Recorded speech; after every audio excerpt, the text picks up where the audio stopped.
As you and your department will know, I've raised the issue of Rosslare Europort on almost a weekly basis since I came into the Dáil here.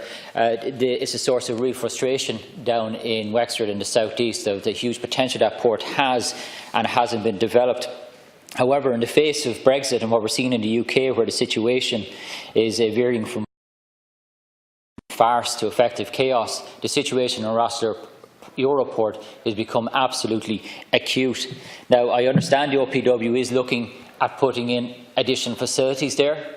The manager in Rosslare Europort to Wexford County Council said only 3 weeks ago, that that would take approximately 3 years to put those facilities in place. Brexit is happening and increasingly looking like a hard Brexit in less than 3 months. I did ask this time last year, Minister, when you were going to meet the Minister for Transport over in the UK, to raise the ownership issue. As I understand it, there are no political or economic reasons why the Rosslare Europort and Fishguard ports cannot be separated out. What it does require is a small piece of legislation in both houses, here in Dublin and also in Westminster, to effectively just separate out that company into 2 different ports. And then Rosslare Europort can act as a standalone port. Thank you, Deputy Minister. 1 minute.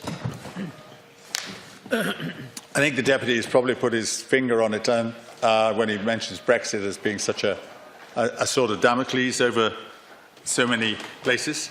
But I also think it's important to say that it might provide opportunities to Rosslare as well. And maybe it's not, you know, the advent of Brexit might or might not provide opportunities to Brexit. Obviously, there'll have to be changes to many of the things that happen in many of the ports, and Rosslare won't be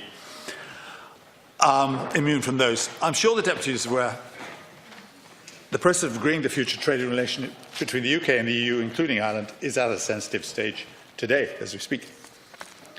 Clearly, the outcome of that process will have implications for these countries' ports, notably Rosslare, in view of its position as an import-export trading route to mainland Europe.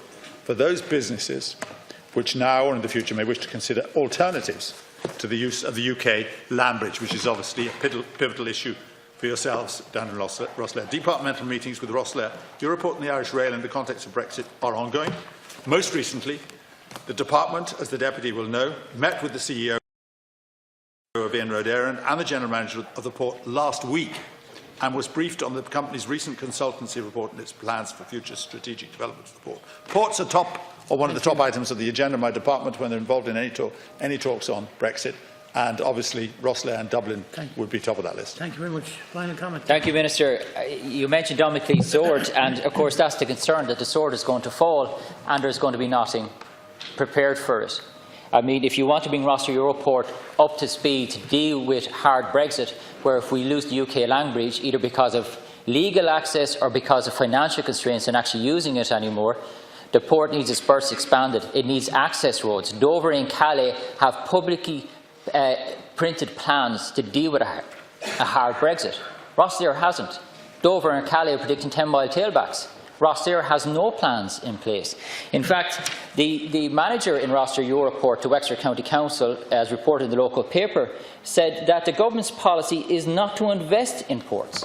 And he seemed to be outraged that Inroad Air had to spend its own money on its own port because the government won't spend it. But we do need to see Rosslare Europort. You need facilities for customs, for Gardaí and for the Department of Agriculture. So it can then make an application to the EU, so it can be upgraded to a border inspection post status and then get Tier 1 status.